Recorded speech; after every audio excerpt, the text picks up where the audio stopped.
हर हर गंगे, जय बाबा विश्वनाथ। नमस्कार, मैं ऋतु गुर्जर स्वागत करती हूँ आप सभी का आपके अपने YouTube चैनल भारत भूमि दर्शन में। इस वीडियो के माध्यम से आज आप चलेंगे काशी विश्वनाथ के दर्शन करने के लिए और आप इसमें गंगा मैया के भी दर्शन करेंगे। अभी हमारी यात्रा शुरू हो रही है, हम अपने स्टेशन पर बैठे हुए हैं और बुंदेलखंड एक्सप्रेस से काशी बनारस के लिए जा रहे हैं। इस वीडियो के माध्यम से हम आपको संपूर्ण जानकारी देंगे कि आप कैसे दर्शन करेंगे, कहां अपना सामान रखेंगे, कहां रुकेंगे, कहां खाएंगे। अगर आप हमारा ये वीडियो देखोगे तो आपके पास फुल जानकारी हो जाएगी। आप जब काशी विश्वनाथ के दर्शन करने के लिए जाएंगे तो आपको एक पैसा भी इन्वेस्ट नहीं करना पड़ेगा। आपका सारा सामान, जूता, चप्पल, बैग, मोबाइल, कैमरा आदि सारे सामान सुरक्षित रहेंगे और आप बिना पैसे खर्च किए दर्शन भी कर लेंगे।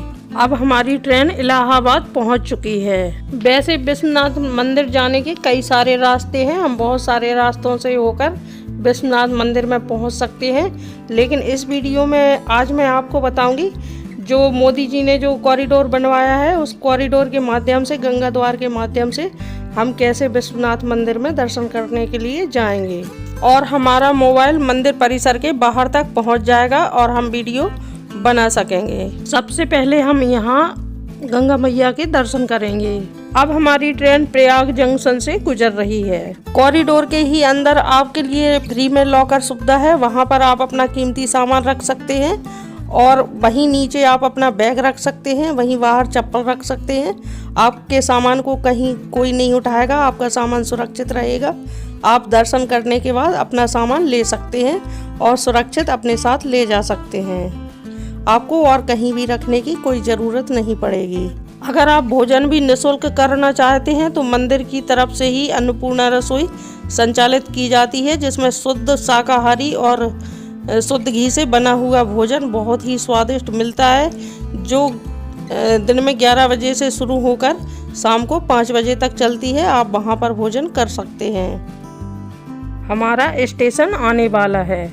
हम बनारस जंक्शन पर पहुंच चुके हैं और ट्रेन से उतर गए हैं। दिन के 11 बजे बुंदेलखंड एक्सप्रेस बनारस जंक्शन पर पहुंच जाती है। ये यहाँ पर प्लेटफॉर्म नंबर 3 पर आती है। वाराणसी शहर उत्तर प्रदेश का एक बहुत बड़ा जिला है और ये धरती का सबसे प्राचीनतम शहर माना जाता है और इसको धार्मिक नगरी के नाम से भी जाना जाता है। यहाँ पर आप रेल, सड़क और वायु मार्ग से भी पहुँच सकते हैं। यहाँ पर लाल बहादुर शास्त्री इंटरनेशनल हवाई अड्डा भी है। वाराणसी जंक्शन देश के प्रमुख सभी शहरों से जुड़ा हुआ है। यहाँ पर सभी प्रमुख शहरों से ट्रेनें आती हैं और बनारस आप बाय रोड भी पहुँच सकते हैं। ये रोड से भी सभी शहरों से जुड़ा हुआ है। आप अपनी निजी कार से भी यहाँ पर आ सकते हैं और यहाँ रुकने के लिए बहुत सारे विकल्प हैं। सारा बनारस शहर होटल, धर्मशाला हैं और आश्रमों से भरा पड़ा है। आपके बजट के अनुसार आपको यहाँ पर रूम अवेलेबल हो जाएंगे। ये बाहर जाने का रास्ता है। हम जैसे ही बाहर निकलेंगे वहाँ पर बहुत सारे टैक्सी टेम्पो वाले खड़े होंगे और वो आपसे पूछेंगे आपको कहाँ जाना है। तो हमें सबसे पहले गुदौलिया चौराहे पर जाना होगा। अगर आप पर्सनल टैक्सी करके जाना चाहते हैं तो आपके 150 से 200 रुपए तक लग सकते हैं। टेम्पो वाला आपको गुदौलिया तक छोड़ देगा। और अगर आप ज़्यादा पैसे खर्च नहीं करना चाहते हैं तो आप शेयरिंग टैक्सी में जाइए, उसमें आपके 20 रुपया पर पर्सन के हिसाब से लगेंगे। मैंने ये इलेक्ट्रिक टैक्सी बुक की है, ये 150 रुपये में हमें गुदौलिया तक छोड़ रही है। गुदौलिया चौराहे से पहले ही हमारे टैक्सी वाले ने हमें छोड़ दिया है। इससे आगे कोई भी वाहन नहीं जाते, ना ही 2 पहिया ना ही 4 पहिया। इससे आगे हमें या तो पैदल जाना होगा या फिर इस साइकिल रिक्शा से जाना होगा। वैसे हमें रिक्शा लेने की कोई ज़रूरत नहीं है, 10 मिनट का भी रास्ता नहीं है। हम यहाँ से पैदल भी बड़े आराम से जा सकते हैं। अब हम मेन गुदौलिया चौराहे पर आ चुके हैं। आप जो सामने बिल्डिंग देख रहे हैं ये 2 पहिया पार्किंग है। यहाँ पर अगर आप बाइक से आए हैं तो अपनी बाइक को यहाँ पर पार्क कर सकते हैं। 20 रुपया इसमें किराया लगता है बाइक रखने का। हमने कोई भी रिक्शा नहीं लिया है। यहाँ से हम सीधे जाएंगे तो दशाश्वमेध घाट पहुँच जाएंगे, जहाँ पर हम गंगा स्नान कर सकते हैं। अगर आपको बनारस में रुकना है तो आप गुदौलिया चौराहे के आसपास ही कहीं पर होटल या धर्मशाला या कोई आश्रम देखकर रुकिएगा, जहाँ से आपको सारे स्थान पास में पड़ेंगे, आप पैदल उनके दर्शन कर सकेंगे और आप अपना सामान रख के गंगा स्नान के लिए जाइएगा। और अगर आपको कहीं पर भी ठहरना नहीं है, आप दर्शन करके वापस शाम को जाना चाहते हैं, तो आपको कहीं भी कोई भी सामान रखने की ज़रूरत नहीं है। आप किसी भी दुकानदार की बातों में मत आइएगा, अपना सामान कहीं भी नहीं रखिए। आप अपना सामान अपने साथ लेकर के गंगा घाट दशाश्वमेध घाट पर पहुंच जाइएगा। इस बाजार में आपको सारी बिल्डिंगें, दुकानें, सब कुछ एक ही रंग की दिखाई देंगी, बिल्कुल सेम टू सेम नज़र आएंगी। वैसे विश्वनाथ मंदिर जाने के बहुत सारे रास्ते हैं, लेकिन मैं आपको सबसे आसान रास्ता बता रही हूँ। नहीं तो यहाँ पर बहुत पतली पतली गलियाँ हैं, आप उनमें भटक सकते हैं और आपका सामान भी इधर उधर हो जाएगा। आप अगर दुकानों में जमा करेंगे तो आपको ढूंढने में परेशानी होगी। देखिए, हम दशाश्वमेध घाट आ चुके हैं। गुदौलिया से यहाँ तक का मुश्किल से 5-7 मिनट का वॉकिंग डिस्टेंस है। रास्ते का तो हमें पता ही नहीं चला और हमारी आंखों के सामने माँ गंगा का अद्भुत नज़ारा था। गुदौलिया से लेकर यहाँ तक आपको दोनों तरफ बहुत ही सुंदर सुंदर दुकानें मिलेंगी। आप चाहें तो यहाँ से शॉपिंग भी कर सकते हैं। आप जब दशाश्वमेध घाट पर पहुँच जाएं तो बाईं तरफ गंगा तट पर ही किनारे किनारे आपको चलना है। वहीं तक आपको सीढ़ियाँ मिलेंगी और आप ललिता घाट पर पहुँच जाएंगे, जहाँ पर विश्वनाथ कॉरिडोर बना हुआ है, गंगा द्वार है वहाँ पर। वैसे मेरा आपको एक सुझाव है कि आप गंगा स्नान इसी घाट पर कर लीजिएगा। ललिता घाट पर गंगा माँ गहरी हैं, तो वहाँ पर आपको स्नान करने में परेशानी हो सकती है। और आप चाहें तो नाव में बैठकर भी ललिता घाट तक जा सकते हैं। नाव वाला आपसे 50 रुपया पर पर्सन के हिसाब से लेगा। वैसे आपको नाव में बैठने की ज़रूरत नहीं पड़ेगी, 5-7 मिनट का रास्ता है, आप पैदल भी ललिता घाट तक आराम से पहुंच जाएंगे। ये देखिए, सामने विश्वनाथ कॉरिडोर का अद्भुत नज़ारा आपको दिखाई दे रहा है और बगल में ही ये मणिकर्ण का घाट बना हुआ है। विश्वनाथ कॉरिडोर के बगल में ही ये नेपाली मंदिर पशुपतिनाथ जी का मंदिर बना हुआ है और नीचे देखिए ये ललिता घाट है।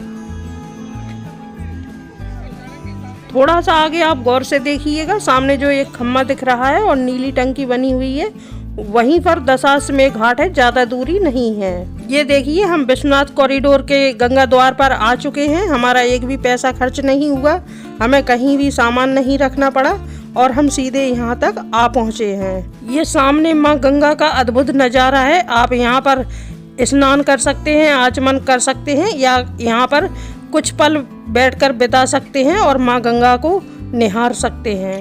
अब हम गंगा जी में आचमन करके बाबा विश्वनाथ के लिए यहीं से गंगा जल भरेंगे और सीधा गंगा द्वार से अंदर प्रवेश करेंगे। हमें अभी भी कोई सामान कहीं नहीं रखना है, हम अपने जूता, चप्पल, बैग आदि सब साथ में लेकर चलेंगे। अब हम अंदर प्रांगण में प्रवेश कर चुके हैं। ये बहुत ही भव्य प्रांगण बना हुआ है। यहाँ तक आप जूता चप्पल भी पहन कर आ सकते हैं और अपना मोबाइल, कैमरा आदि भी साथ में लेकर आ सकते हैं, अपने बैग भी साथ में लेकर आ सकते हैं। यहाँ पर आप फोटोग्राफी, वीडियोग्राफी भी कर सकते हैं। यहाँ पर भारत माता का बहुत ही सुंदर मंदिर बना हुआ है, आप वहाँ पर सेल्फी ले सकते हैं। देवी अहिल्याबाई होलकर के सामने भी आप सेल्फी ले सकते हैं। अब बारी है हमारे सामान रखने की। यहाँ पर फ्री लॉकर सुविधा है और टिकट काउंटर है। यहाँ पर हमें फ्री में लॉकर मिलेगा जिसमें हम अपना कीमती सामान रख सकते हैं, मोबाइल फ़ोन रख सकते हैं, कैमरा और भी हमारे पास जो भी सामान हो जो मंदिर में नहीं जा सकता वो हम लॉकर में रख देंगे। प्रशासन की तरफ से सारी व्यवस्थाएं हैं। लॉकर में रखने के बाद चाबी हमें मिल जाती है और हमारा सामान सुरक्षित रहता है। कॉरिडोर के अंदर पुरुष व महिला कॉम्प्लेक्स भी बने हुए हैं। देखिए, ये यहाँ पर भारत माता की मूर्ति है। हम यहाँ पर भी फोटोग्राफी कर सकते हैं। यहाँ तक हमें मोबाइल लाने की मनाही नहीं है, हम यहाँ तक आराम से मोबाइल लेकर आ सकते हैं। मंदिर के अंदर आपको शुद्ध देसी घी से निर्मित प्रसाद भी मिल जाएगा। और अगर हम यहाँ सामने खड़े होकर वीडियो बनाएंगे, जूम करके आपको दिखाते हैं, यहाँ पर बाबा विश्वनाथ के मंदिर के शिखर दर्शन हो रहे हैं जो स्वर्ण से बना हुआ है। और ये सामने इंदौर की महारानी देवी अहिल्याबाई होलकर की मूर्ति लगी हुई है। इन्होंने ही काशी विश्वनाथ मंदिर का निर्माण कराया था। इससे आगे कैमरा या मोबाइल फ़ोन ले जाना वर्जित है, तो आप यहीं से बाबा विश्वनाथ के शिखर के दर्शन कर लीजिएगा। ये गेट के बाहर भी मंदिर बना हुआ है, ये भी उसी डिजाइन का है जिस डिजाइन का विश्वनाथ का मंदिर है। यहाँ पर बहुत सारे हॉल बने हुए हैं, उनमें पंखे लगे हुए हैं। यहाँ आप आराम से विश्राम कर सकते हैं, बैठ सकते हैं। यहाँ यात्रियों के लिए ही बने हुए हैं। हम यहाँ से भी बाहर निकल सकते हैं। जैसे हमें अब गंगा किनारे वाले रास्ते से नहीं जाना है तो हम यहाँ से निकल के विश्वनाथ गली में पहुँच जाएंगे और वहीं गुदौलिया पर भी यहाँ से हम पहुँच सकते हैं। हमने रूम विश्वनाथ गली में ही लिया था, उधर ही हमारा होटल है, तो हम इसी तरफ से जा रहे हैं। अगर आप काशी में रुके हैं तो सुबह उठ के आप गंगा किनारे जरूर आइएगा और नौका विहार का आनंद जरूर उठाएं। आप नाव में बैठकर गंगा के सारे घाटों को देख सकते हैं और उगते हुए सूरज का बहुत ही सुंदर गंगा में नज़ारा दिखाई देता है।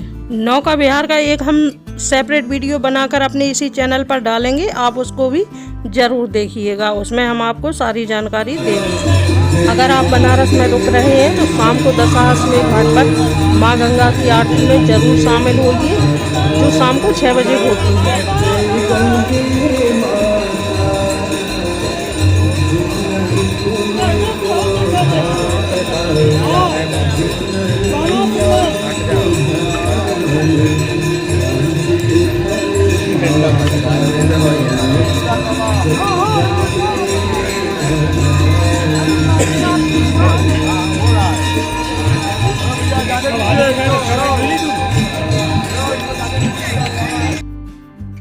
हम जहाँ जिस होटल में रुके थे उसी गली में एक द्वार था जहाँ से काशी विश्वनाथ जी के शिखर के दर्शन और ज्ञानवापी मस्जिद भी दिखाई देती थी। वीडियो देखने के लिए धन्यवाद। मिलते हैं अगले वीडियो में एक और नए स्थान पर। जब तक के लिए नमस्कार।